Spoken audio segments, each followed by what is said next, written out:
Hello and welcome to another Times Radio Frontline recap. Now, this is me giving you some pointers to the Frontline episodes that I think you should have a look at this week and some other things that have influenced them. Now, of course, I'd say you should go and look at all of our videos this week because they're all very good indeed. But starting off, a couple of little clips for you. The first one is Donald Trump whenever he was having his meeting with the NATO Secretary General Mark Rutte, and here's what he has to say. It's a honor, great honor, to have a friend of mine who's become very friendly over the last number of years. We knew each other before, but Mark is the head of NATO, Mark Rutte, Secretary General of NATO, highly respected by everybody that knows him, but in particular the European countries. They have great reliance on him, and he's done a fantastic job. And we had a tremendous meeting, I guess it's about a month ago. And one of the reasons that you're here today is to hear that we are very unhappy, I am, with Russia. But we'll discuss that maybe a different day. But we're very, very unhappy with them, and we're going to be doing very severe tariffs if we don't have a deal in 50 days. Tariffs at about 100%. You'd call them secondary tariffs. You know what that means. But today we're going to talk about something else. And as you know, we've spent $350 billion approximately on this war with Russia and Ukraine. And would like to see it end. It wasn't my war, it was Biden's war. It's not my war. I'm trying to get you out of it. And we want to see it end. And I'm disappointed in President Putin because I thought we would have had a deal 2 months ago, but it doesn't seem to get there. So based on that, we're going to be doing secondary tariffs if we don't have a deal in 50 days. It's very simple. And they'll be at 100%. And that's the way it is. That can be more simple. It's just the way it is. I hope we don't have to do it. And we make the best equipment, the best missiles, the best of everything. The European nations know that. And we've made a deal today, and I'm going to have Mark speak about it, but we've made a deal today where we are going to be sending them weapons and they're going to be paying for them. The United States will not be having any payment made. We're not buying it, but we will manufacture it and they're going to be paying for it. Our last meeting of a month ago was very successful in that they agreed to 5%, which is more than $1 trillion a year, so they have a lot of money. And these are wealthy nations. They have a lot of money, and they want to do it. They feel very strongly about it, and we feel strongly about it, too. But we're in for a lot of money, and we don't want to do it anymore, and we can't. But we make the best, and we're going to be sending the best to NATO, and in some cases to maybe, at Mark's suggestion, if we go to Germany, where they're going to send early on missiles. Yeah. And they'll be replaced, and NATO is going to take care of it. It's going to be coordinated by NATO, and they're going to work very much with Matt Whitaker, who's right here, who's a great ambassador, and Matt's going to be coordinating. You better do a good job, Matt. I will. But Matt's going to coordinate. He's a very talented guy. He's going to coordinate everything. And this is building on the tremendous success of the NATO summit. The 5%, but also the decision to keep Ukraine strong and a decision to increase our defense industrial production. So based on that, that was Europe stepping up. This is again Europeans stepping up. So I've been in contact with many countries. I can tell you that at this moment, Germany massively, but also Finland and Denmark and Sweden and Norway, the United Kingdom, the Netherlands, Canada, they all want to be part of this. And this is only the first wave. There will be more. So what we will do is work through the NATO systems to make sure that we know what Ukrainians need, so that we can make packages. Of course, in a way, we discussed it this morning with Pete Hegseth at the Pentagon, in a way that, of course, the US will put on its stockpiles necessary to defend this country. That's absolutely clear. But it will mean that Ukraine can get its hands on really massive numbers of military equipment, both for air defense, but also missiles, ammunition, etc., etc. So if I was Vladimir Putin today and hear you speaking about what you were planning to do in 50 days and this announcement, I would reconsider whether I should not take negotiations about Ukraine more seriously than I was doing at the moment, if I was Vladimir Putin. But when I'm Ukraine, I think this is really great news for them. So I really want to thank you for that. And it means the Europeans paying for it.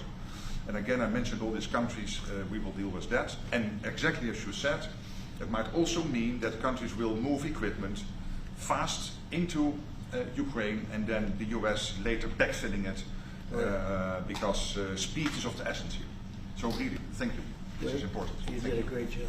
That's a really great job. So Donald Trump talking about the sanctions, the secondary sanctions that he's going to impose on not just Russia, but those countries that Russia is doing business with, should Russia not come to the peace negotiating table and come up with a peace plan within the next 50 days. That, I think, leads to 2nd of September-ish, sometime early September. So we'll see whether there's any progress then. The 50 days is significant. But he then goes on to talk about some of the weapons packages that are being delivered, and in particular he mentions the delivery of Patriot batteries. But he talks about Patriot batteries ready to go. Now, Patriot are these air defense missiles that are optimized for dealing with intercontinental ballistic missiles, all ballistic missiles, and for the Kinzhal hypersonic missiles, and they are probably the only missile system in the world that can successfully engage both of those. Each Patriot missile, never mind battery, is hugely expensive, and therefore there are not many of them.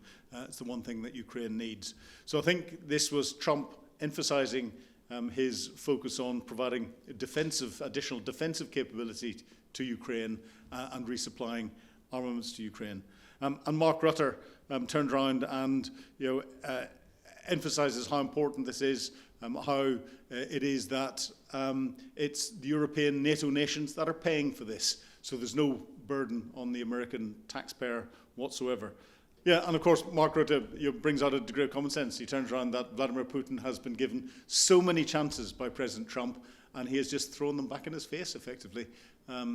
This is one more chance, and let's see what happens. The next video that, very short, that I want you to have a quick look at is the Russian Foreign Minister Lavrov speaking. Конечно же, как сказал Дмитрий Песков, мы хотим понять, что стоит за этим заявлением. 50 дней, было раньше и 24 часа было, и 100 дней было. Мы все это проходили и действительно хотим понять, чем движим президент Соединенных Штатов. Ясно, что он находится под огромным, я бы сказал, неприличным давлением Европейского Союза и нынешнего руководства НАТО, которые бесцеремонно поддерживают требования Зеленского продолжать накачивать его современным, в том числе наступательным оружием, за счет все большего и большего ущерба налогоплательщикам в западных странах. У нас все-таки вот так же беспрецедентное количество санкций против нас объявлено. Справляемся, я нисколько не сомневаюсь, что мы справимся. Этот вывод тоже основан на оценке, на анализе независимых, в том числе многих западных экономистов и политиков. Now, Sergei Lavrov turns around and effectively mocks Donald Trump's 50-day time limit. He says Donald Trump had said 24 hours for peace in Ukraine, then 100 days for peace in Ukraine, and now this is 50 days before he brings in tariffs. He implies that Donald Trump changes his mind more often than anything else, and therefore the 50 days isn't bothering the Russians. Let's see when the 50 days runs out if Putin doesn't respond. So two video interviews that I want to point to this week is one with a new guest for Times Radio Frontline, which is Soraya Jayanti, and she is a visiting fellow with the Atlantic Council, and she's talking about the Russian economy and really going into describing how the Russian economy hasn't collapsed in the way and is not going to imminently collapse in the way that some commentators are suggesting it might be. But she's saying it has buttressed up against the conflict that Putin is relying on to keep the Russian economy going. And it's because Russia has got into this wartime economy that it's surviving. And she goes on to talk about how Putin has had to seize some of the wealth and the power that had been ceded to the oligarchs that underpin the political structures within Russia, had to seize some of that back into the state. And she questioned whether, even if the conflict finished, Putin would have the ability to get back to the old ways again and enable the old structures and the corrupt money-making processes that the oligarchs are relying on. So I think what she is suggesting underlying all of this is that Putin has got himself into a position where he can't afford not to be at war. It's hard to say that the Russian economy remains one firmly grounded in capitalism. Sure. I think what we're looking at is 50 billion in assets that Russia has confiscated from its own citizens in the last 3 years. And that's in addition to the exodus of Western companies and Western investment, which has also meant that the Russian wealth has had to be focused inwards instead of engaging in the international system. And then when you add the fact that there are considerable labor shortages, for example, something like 11 million workers are deemed missing. 73% of Russian enterprises at this point are claiming to be facing labor shortages. So you are absolutely looking at a complete transformation of the Russian economy for right now. It has become almost entirely dependent on oil and gas exports for incoming wealth. And internally, as much as 50 or 60% of the budget is war spending by the government. It's being put into manufacturing or into industries that are supporting the war effort. All that said, Russia has absolutely not collapsed. And the Russian economy, because it is so buttressed by natural resources, it has the number one gas reserves in the world, something like 25% of global natural gas. It has the number 8 crude oil reserves in the world, which is something like 5% of global reserves. These commodities, as well as minerals, rare earth metals, etc., are not going to lose their value on the global economy. And so until such a time as there is an adequate transition in the world away from hydrocarbons, Russia will always have what the rest of the world wants. And its ability to bypass or circumnavigate sanctions thus far, partly because the sanctions were not fulsome, has also meant that, right, it will also mean going forward that Russia will be able to do so in perpetuity, again, until such a time as oil and gas are not the critical commodities that drive the global economy. So Russia is still looking at a 4 to 4.5% GDP growth. At least that was last year. And this year, it looks like it will be down a little bit. But despite a few bad economic indicators, the Russian economy seems mostly okay. Reports of its demise are somewhat exaggerated. And I think that we can anticipate that to continue for a bit longer. But you say reports of its demise are somewhat exaggerated, but there are some difficulties. You mentioned Russia's effectively confiscated $50 billion worth of assets from its own people, but it's got $300 billion worth of assets frozen in different banks around the world, $200 billion of it in Belgian banks. And the interest from that is being used to fund Ukraine. Ukrainian weapons and other items for Ukraine as well. Russia seems to be having difficulty in getting the personnel it needs to go into the factories to support its economic outputs. And certainly when it comes to its military-industrial base, it's quite clear that it can't keep up with the usage in the front lines because it's now relying on North Korea to supply artillery shells and rockets, and it relied on Iran to bring drone technology in.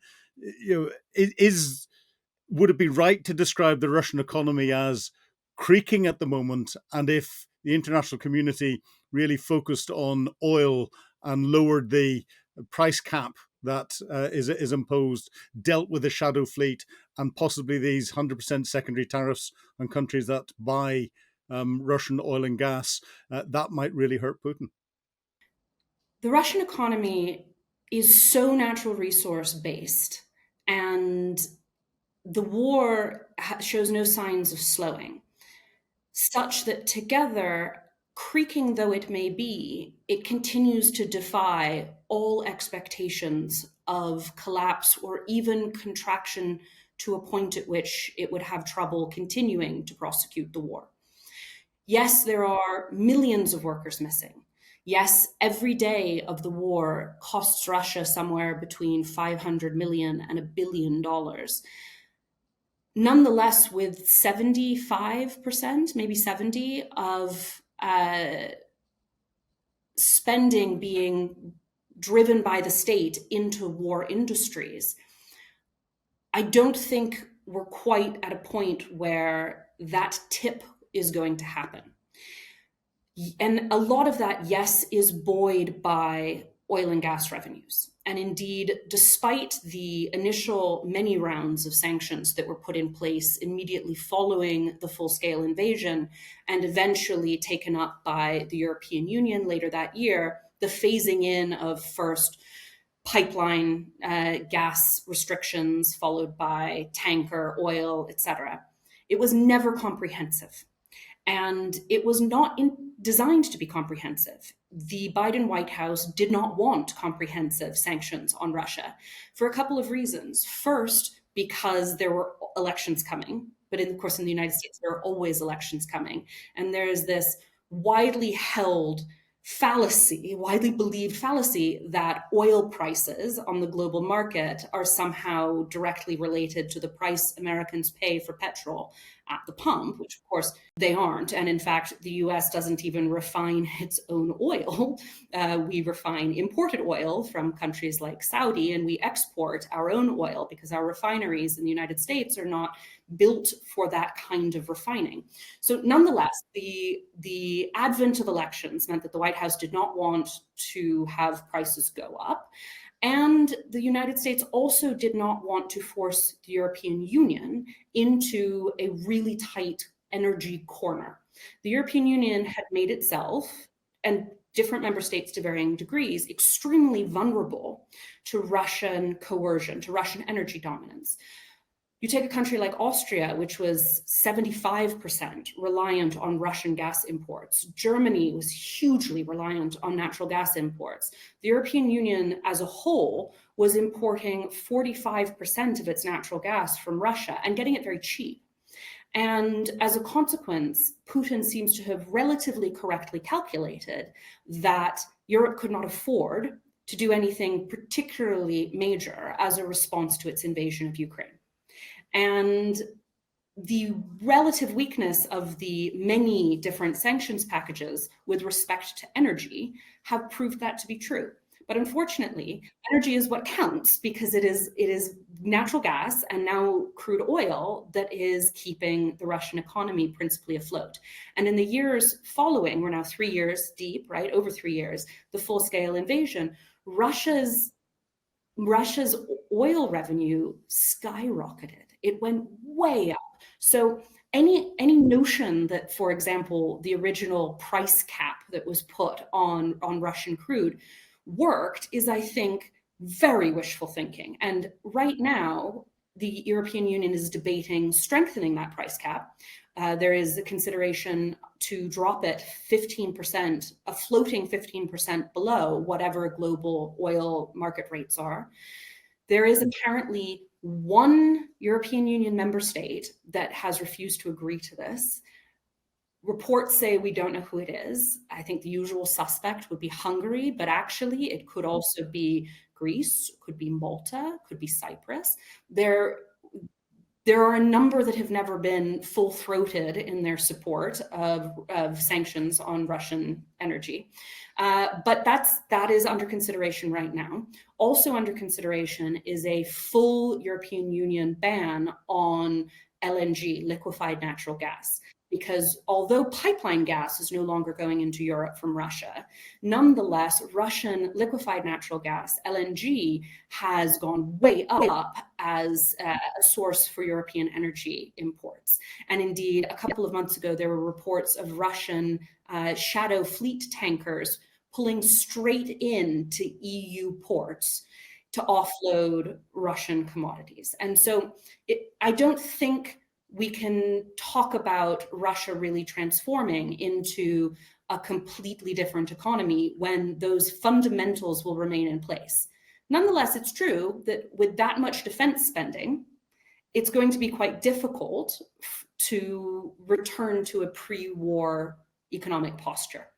And that may be one of the reasons that Putin continues to push and continues to reject any concept of a ceasefire. I happen to think his reasons are far more ideological and political than economic, but who knows, perhaps the economic realities factor. The second video I want to point you out this week is with a good old friend of Times Radio Frontline, and this is Mick Ryan. And Mick was talking to my colleague Kate Jabot. Now Mick gives a fantastic summary about a number of and the potential uses for the new kit that came out from statements from Donald Trump and the US administration after Donald Trump's meeting in the White House with Mark Rutte, Secretary General of NATO, and how that new equipment could be used on the battlefield and the impact it's likely to have on the conflict. If anyone knows about how this new kit's going to be used, it's going to be Mick Ryan. The other thing that Mick points out is the importance of the tariffs and the threat of the tariffs, and the way that these economic threats will have an impact on the decision making at that political level or that military political interface level with Russia, but will also help enable pressure to come in from outside in a way that there hasn't been that pressure beforehand. So that's something that will play out over the coming days and weeks as the Russians, the Chinese, the Indians, and others that are relying on Russian oil, gas, and other goods suddenly realize that they may be going to be hit with 100% tariffs on top of the economic tariffs that Donald Trump is bringing in as part of his wider economic strategy. Yeah, I think this is probably about as good as Ukraine can expect from American military assistance at the moment. It works, clearly, because the Americans aren't providing aid. They're selling weapons, and that's never been a problem for US administrations in the past, certainly not to NATO countries. So it works for NATO to be able to backfill stocks they'd given to Ukraine. It helps them to provide additional assistance to Ukraine. I mean, we've seen something very similar where the Ukrainians sell artillery munitions to the US, so the US could provide munitions to Ukraine. So I think it's a good arrangement. It gets around any congressional issues, even though there is a notification requirement. What I'd like to see is that aid increase, and it appears today that instead of 2 Patriot systems, they may well be providing 5 Patriot systems to Ukraine under this latest announcement. And what do you know about the detail of the other equipment? How much of it is defensive, do you know, and how much of it is potentially offensive military equipment? Well, I mean, most military equipment can be used for both. I mean, Patriot's probably unique in that it's not. It's really a defensive system. There was some intimation from Trump about battlefield munitions, so artillery, that clearly has both defensive and offensive uses. We really don't know the details beyond the air defense systems. And my sense probably is that's where Trump's head is anyway, in the air defense. That's what it appears that his wife is badgering him about. Thank you for that, Melania. So I think that's probably going to be the priority, and it is the priority for the Ukrainians. That is where they're suffering at the moment, and that's where US military assistance can really help. It is a priority, but time is also of the essence, isn't it? How soon will it provide new extra weaponry other than that which had already been held up? Well, I think this is where sending it to NATO so NATO can give Ukraine its material will help. I mean, there are still NATO countries that have Patriot missile launch systems, Patriot missiles that they could potentially give to Ukraine that they've been keeping as an emergency reserve for themselves. So they may now be able to provide that, given that the Americans are going to backfill stocks. It's a question whether the stuff the Americans are going to provide to NATO is new build, which may take time, or is from existing US Army stocks in Europe or in the continental United States. We don't know that level of detail just yet. Because it all sounds very good, doesn't it? But then you think it could take months potentially. Yeah, it does sound good, like Australia giving main battle tanks to Ukraine. That sounded great last year, and they're still yet to arrive. So the devil is in the detail. And as you said, in war, when you're defending against these kind of onslaughts from the Russians, time is of the essence. Every day, Ukrainians die. And what effect do you think Trump's threats to impose tariffs and sanctions will have on China, both materially but also politically, in its relationships with the US and Russia? Yeah, I think this is the most fascinating dimension of these threatened tariffs or secondary sanctions, sorry. The tariffs on Russia don't mean anything. There's only $3 billion in trade at the moment, so that's not going to change Russia's behaviour.